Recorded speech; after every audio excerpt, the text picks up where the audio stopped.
Welcome to Building Trades Week 2021. Thanks to all of you for being a part of Building Trades Week and attending this session. All attendees, just so you know, are muted, but we still want to hear from you. So please use the chat to drop in any questions you might have during this session. It is scheduled to be a 30-minute session, and we'll be sharing your questions with Matt, our speaker, but get those in and do it as we go. Sometimes we've been seeing we get the questions at the very end. So if we can get them as we go, that would be excellent. But until that time, I will be happy to facilitate and ask questions because we have a great list right here of questions. So a big thanks to all of our sponsors for the Building Trades Week 2021. MACAF, which is the Michiana Area Construction Industry Advancement Fund, Big C Lumber, and NECA, the National Electrical Contractors Association Northern Indiana chapter. Please visit the Building Trades landing page if you haven't already. Go back frequently and check out the career pathway information we have out there, different videos, information on companies, lots of great resources out there for everyone to learn more about these exciting careers in building trades. And that will continue to be built with more employer information as we move forward. So it's not just a week-long resource, it is there to stay. We are excited to welcome Matt Ginter from Midland Engineering today to speak to this group. Midland Engineering is approaching their first century of quality roofing experience, safety, value, and award-winning performance. Midland takes pride in their knowledge and expertise in low slope roofing, sheet metal roofing, slate and tile roofing, green and solar roofing, fall protection systems, and custom architectural metal fabrication services. That's a lot of roofing. So thanks, Matt, for being here today. We really appreciate it. Thank you for having me, Kate.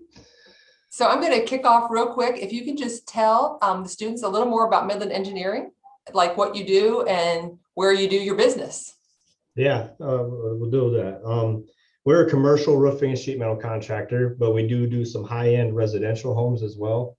One of the best parts about us is we travel. I mean, we love to do a lot of work around the South Bend area, but as we know, to grow businesses and to create more jobs for individuals, we travel. So I currently have jobs going on in 5 different states right now.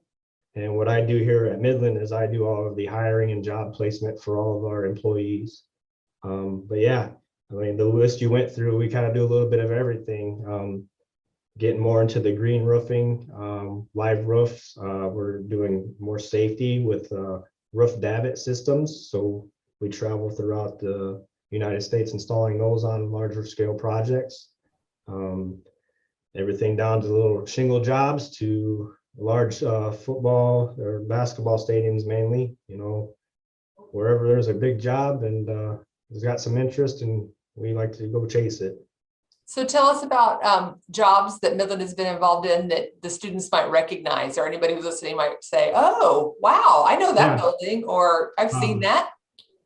Yeah, when I first started here, I was a superintendent, and probably one of my favorites we did the new logos on the United Center in Chicago. So that's where, of course, the Chicago Bulls and the Blackhawks play. Recently, within the last 5 or 6 years, we've done Bankers Life Fieldhouse where the Pacers play. So those are some cool jobs. We also do a lot of the historical cathedrals and churches throughout the United States. I had posted a video when I sent our information in. We did one in Birmingham, Alabama, which consisted of masonry work with one of our friendly contractors here in the area that helped us out on that. We did the slate, tore off the slate, put new slate on, which that had designs in it, rebuilt all the crosses out of copper, very intricate copper work. We have a phenomenal sheet metal shop in the back here at our office. So yeah, those are some really cool things we get into. So I'm just curious, you mentioned the green roof phenomenon that's happening now, which is great. So what new skills have been brought into Midland Engineering? Like what skills are people needing to accumulate now to accommodate kind of this evolution of roofing and how all the many different ways you do that? I'm sure you have a bigger variety of skill sets than you've ever had before. So what's that look like? Yeah, you get into some things like one of the best examples is Notre Dame football stadium. We did a lot of green roofing out there. So when you're putting an overburden, it's usually they come out in trays, and they grow it up in Michigan, and it comes out pre-set, and it'll grow. But you set these trays out on the roof, but to do that, we want to make sure the roof doesn't have any issues. So there's like electrical netting that's got to go in by another contractor that can trace leaks on it. And then you overlay that with the roof, and then you got another layer. So it's a lot of layers coming together that you got to kind of make sure that you're matching specifications for your manufacturers to get warranties on everything. But when it comes down to it and you put all those layers together, it comes out to be a pretty neat thing. So who tracks all the pieces and parts and all those different layers that have to come together to make sure we don't forget a layer and then have to take the whole roof off and go back and add it back in? Yeah, that starts with our shop drawing submittals. So when you kind of get awarded the job, you're going to go through and start picking out which products you're going to use and submit those to your owner or your contractor that you're working with.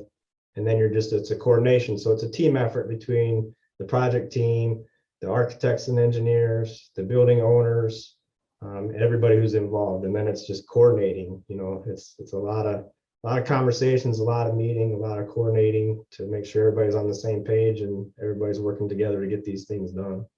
That's awesome. So Midland is currently hiring a sheet metal and roofing trade position.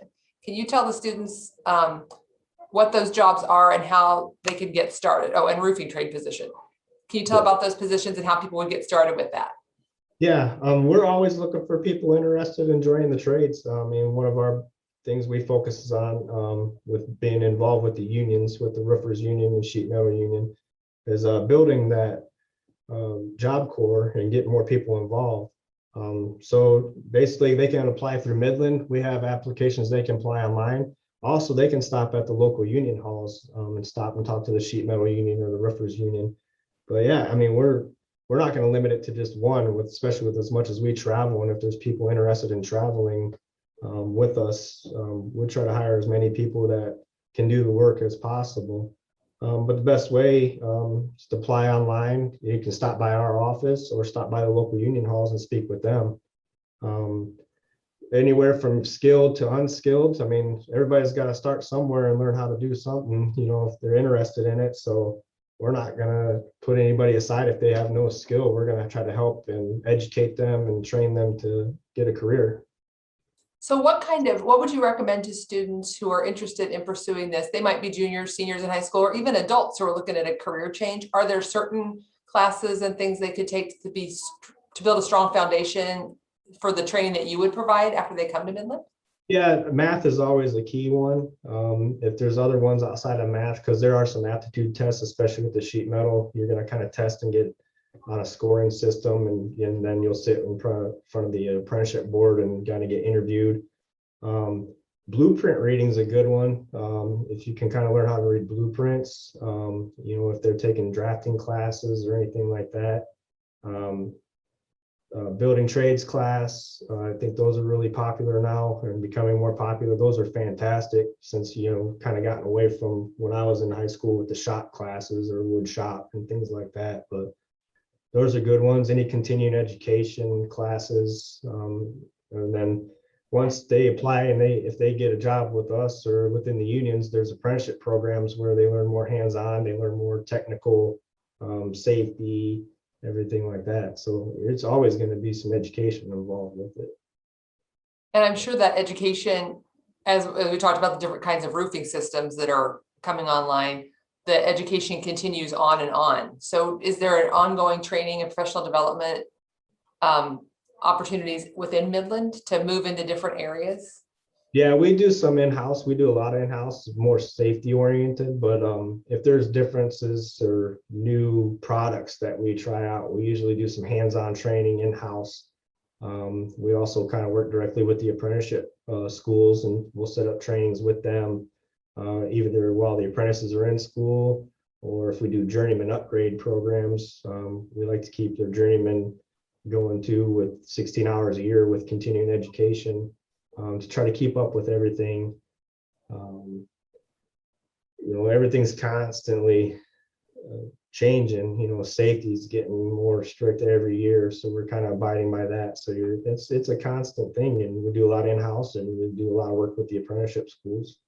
Safety is important. We did have a carpenter on earlier in the week who talked about that he still has all 10 fingers, and he's really proud of that. So very, very important. We like our fingers. They come in handy. Yes. Yeah. Indeed. So tell us about your career pathway. You had mentioned that you haven't always done HR. You've moved into that. So what was talk about what was your very first job? At what age? Like, what did you do? What did you learn with that? And how has that followed you through what you do? And I always say, like, there's kind of stones that get dropped in the stream of your life that guide you in interesting ways. So tell us about your Yeah. Yeah, I started my first job was actually out at Moreau Seminary out at Notre Dame campus. I had a mentor through high school that got me into a maintenance and landscaping position. So I worked on a lot of roofing repairs, did a lot of planting trees, cutting grass. But first thing it taught me was some accountability, making sure that I could get to work on time and be there every day. And you kind of you start earning some money, and it gives you a little bit of pride, and you're taking care of yourself, and you can help out with your family and things like that. From there, I started working with a framing contractor. Did that for about a year, and then I did shingle roofing. So I shingled for about 3 years. That got me interested in roofing. Did a little ceramic tile, did a lot of residential. So kind of got through that through about 4 years after graduating high school. And then, I was like, I really like construction. So I ended up down at Purdue University in the building construction management program. Started there, went 4 years down there, got my degree. When I left Purdue, I worked for a home builder down in Indianapolis for about 3 years. I did a little commercial electrical experience, and then moved my way back up here at home when I started having my family, and been at Midland here for over 10 years now. Worked as a superintendent out in the field, kind of helping the crews and learning the systems and getting involved, and then moved into a project manager position, and now I'm our contract operations manager. So I deal with every person that's hired here. I deal with them. So Great. Yeah. So you probably learned a lot about personalities. And Yes. Yeah. I tell you what, those all those individuals out there are what makes me have my job here. I mean, the people that go out there and grind it out every day and get their hands dirty are very important. So this is like my random question. What's your favorite kind of roof to work on? My favorite to work on, I actually like the green roofs, and then the slate roofs is pretty impressive, but I like being hands-on with the live roof trays. It's kind of relaxing. I mean, it's hard work because you're moving a lot of trays fast, but you sit back and you look at it and you get to see all these plants on a roof, and it's like, wow, these are going to grow up and be beautiful. I mean, it's pretty fun stuff to deal with. It's like the Zen roof. Yeah, right? It's like whenever we got one, I'm like, yeah, I'm going out to that one today. So That's really cool. I mean, just even seeing the ones that are in our community and I would say to the students, if there's a chance to check out any of the green roofs, are there any? I'm trying to think which ones I've seen the one at St. Mary's. I'm trying to think if there's any that you can, on top of Century Center, right? They've got green roofing, I think now. Yeah, Elkhart Hospital. There's the conservatory by the Potawatomi Zoo. Those are pretty easy to see because that's a lower level. Notre Dame Stadium's got a ton, but you have to see that through pictures and stuff like that, or if you go to a football game, hopefully this year. So. And I'm seeing more and more solar roofs. So yeah, they're ending up in lots of places. Are you seeing a bigger demand for the solar? We are, especially down south. We do a lot of distribution centers for some large grocery chains. We did one in Palm Beach, Florida, about 6 or 7 years ago. And you're coordinating with electrical contractors and laying out the solar panels and getting them tied in and everything like that. But yeah, those are continuing to be necessities on a lot of these jobs. Excellent. So tell us, what's a typical day like for you? Because you are dealing with all these people, and I'm sure nothing is ever the same. So that's one of the best parts about it.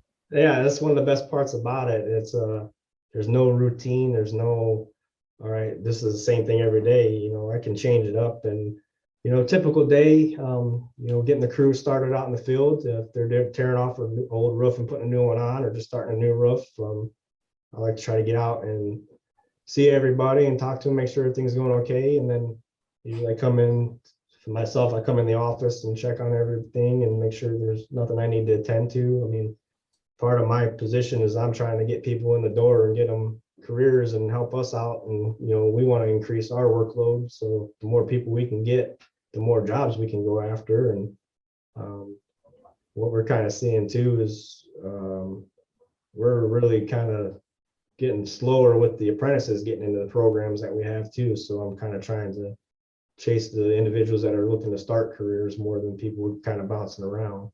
But yeah, that's one of the best things is I don't really have a typical day. You know, kind of just get out as much as I can and see everybody, or see what's going on at the shop, and mainly just make sure things are running smooth. Nice. What are your apprenticeship pathways? So I'm assuming there's multiple apprentice pathways Yeah. within Midland? Yep. So the two main ones are the roofing and the sheet metal. Roofing wise, they start off and you work up to 2,000 hours prior to getting into the apprenticeship school. And that's when you start your training at the school. So you're going to get almost 2 years of experience hands-on in the field and learning different systems before you actually start doing school work. Sheet metal is a little different. You can get into the program right away. You test in, you get interviewed by the committee, and then you start your classes and your hands-on at the same time. So yeah, there's a couple different paths. Where do people take their classes? There's two different facilities. The sheet metal is on Michigan Street in South Bend, and roofing is off of Ardmore Trail in South Bend. So all the classes happen at the unions? Yep, at the training facilities. Okay. Yep. And do you have training partners locally in town, or is that all people who have worked in the trades who are then doing the training? What's that look like? We have individuals that are training them that have been through the trades, that have worked in the unions and then kind of took the apprenticeship coordinator positions. So those are the individuals that do the trades. And then you can have manufacturers come in, or other people that have the experience, like journeymen will come into classes and help teach and stuff like that. So you mentioned you have the sheet metal shop in the back. You said Yes. that. So what does a day look like for somebody who shows up in the sheet metal shop in the morning? Yeah, you show up at 7 in the morning and you get on a machine and you start taking flat pieces of metal and you make some amazing stuff out of it. So it depends on what's going on. I mean, it's not typical back there. They're constantly getting tickets in from field measurements from the field. Or we have a larger project going on right now where they're making thousands of feet of tapered gutter out of stainless steel. There's over 10,000 feet of gutter on a job we're doing in North Carolina right now. So with that, you got the gutter straps, you got the downspouts. It's stainless, so you got welding. So they got a little experience in TIG welding, and then soldering. So yeah, it's a lot of moving pieces back there. 10,000 feet of gutter. Yep. Gutters are important, right? They are. Yeah. Want to make sure you want to do that right. Yeah, for sure. So the students always, whenever I talk to a class, they're always interested in pay and wages and how you can move up in your income throughout your career. So can you talk a little bit about the different pathways on that, and how the time you put in before you get raises, and what you need to do, what the commitment the employee has to make to have access to those increases?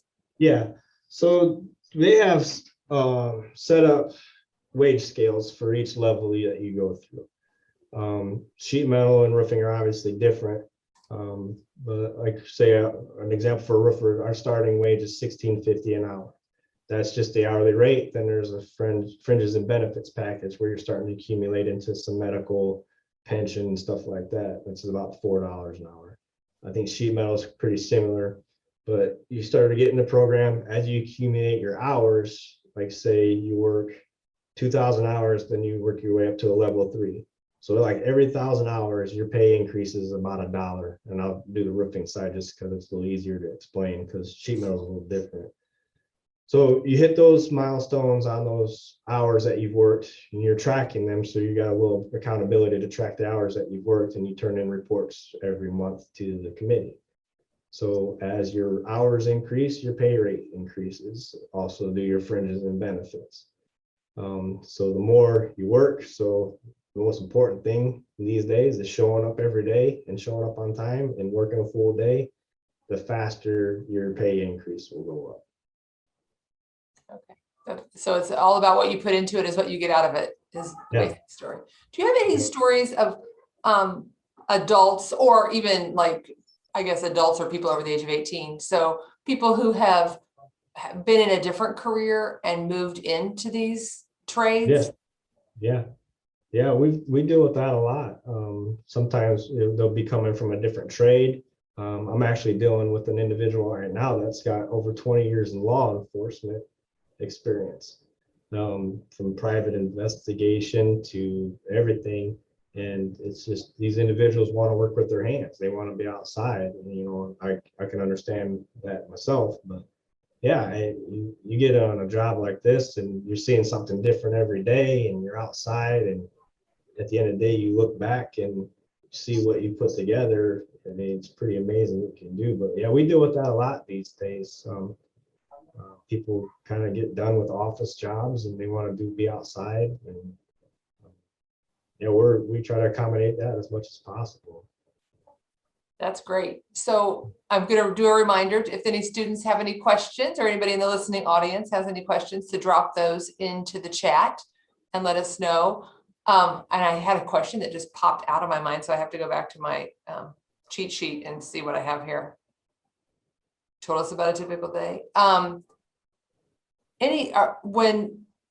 there certifications? So I'm trying to think for an individual, because I do think, like you mentioned, the law enforcement person pivoting in, I think, especially due to COVID, there are people who had different kinds of careers who were highly impacted by that, who are looking for something a little more stable that's going to move right through different challenges like this, or they just have a different perspective on life. I want to try something different. So special skills and certifications, as people move in and start getting those skills, if you were building your resume, would you be adding those certifications? Like, can you carry those with you wherever you go? I guess what is transportable to a different career? Like if somebody does sheet metal for a while, do they move over into, I can't even, like carpentry? I'm just going to go with that. So are there shifts the other way too? So it's portable credentialing and skills. Yeah, most of them will be pretty consistent with all the trades. Your OSHA trainings, those last forever. So if you get a 10-hour or a 30-hour certification, that never goes away. It shows you as being a competent person and understanding what safety guidelines are. Most of your lift training, like if you're operating man lifts, forklifts, those are like a 3-year rotation for retraining. But if they're valid, those are great to have on hand when you apply to a different trade. But a lot of them you're going to get through the apprenticeship programs as well, if you don't have them. So it's not like a necessity to get a job in any other trades, because you'll get it eventually. But yeah, any certifications that you have prior to getting into something are great to have. Do you have any advice to students on, while they're in school, the kind of summer jobs or work experience that would really help them, again, build that solid foundation to build on through these trades if they were aspiring to move into sheet metal and roofing? Yeah, I mean, any construction job you can get into in general, where you're learning the parts and pieces and how things get together and getting familiar with any tools, hand tools, or corded tools is fantastic. We like to try to hire much summer help as possible too. So you gotta be 18 years old to start jobs here with us, but any kind of experience you can get in construction is fantastic. Learn how to read tape measures, looking at drawings, or this is how this goes together. How do I tie this in? What dries this in? Keeping building envelopes dry and things like that. So yeah, just getting your hands on things and learning stuff is a great start.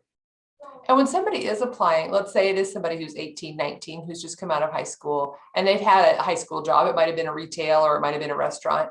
When you call their references, what are you looking for somebody to say about them, how they did in their job?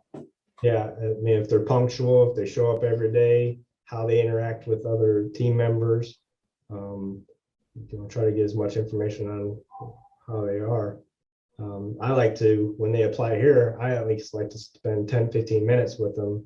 I tell our office manager here, if they show up to fill out an application, if I'm around, I want to call because I want to meet them, shake their hand, sit down with them, and kind of see what they're like. You kind of see what the interest level is and all that.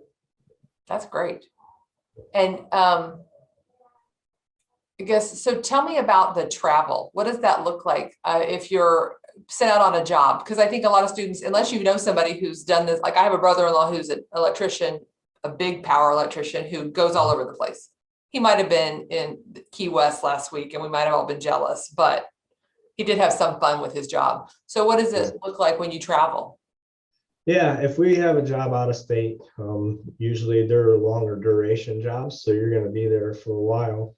But you get set up out there, we start the jobs. We like to try to let everybody come home every once in a while to see their families if they need to. But for the most part, if you're a traveler, you want to work as many hours as possible. So there's going to be more opportunity for that. But there are provisions throughout the contracts for both the unions that we deal with, where there's overnights, paid for. You get travel and mileage out to the job site. So it's a great opportunity for individuals that like traveling and might not be tied down as much as others, at home. And it's an opportunity to make a lot more money on some of these bigger jobs too. On those jobs, we're probably going to be working a little more overtime than what we would around town. Because they're going to have different schedules. I mean, if you're building a distribution center for a grocery chain, they want that opened up as soon as possible so they can start getting trucks all across the United States. So, but yeah, it's a good opportunity. I mean, you get to see a lot of different things. I worked on an Iowa women's prison for 4 years, off and on, but I was able to come home a little bit. But you spend a lot of time out there and you kind of get used to it. So. What a great opportunity for young people to just kind of explore the country, but still have a home base. Yeah. Yep. And who are so obviously Midland works with partners that are outside of Midland that you work with. Do you have any stories of how that can go well and how it can be challenging? Yeah, it goes well a lot more than being challenging. If you get in a good relationship with individuals like that are in different trades, you're kind of representing a team. And your next speaker, Tony Pilato, is really good at that. And when he puts jobs together, he gets really good contractors involved with it. And if you get good contractors involved and everybody coordinates, things can go really well. That's a lot of things. It's just communication. I mean, if you communicate and coordinate properly, you're going to do some pretty cool things. We travel with a lot of the other contractors from the area.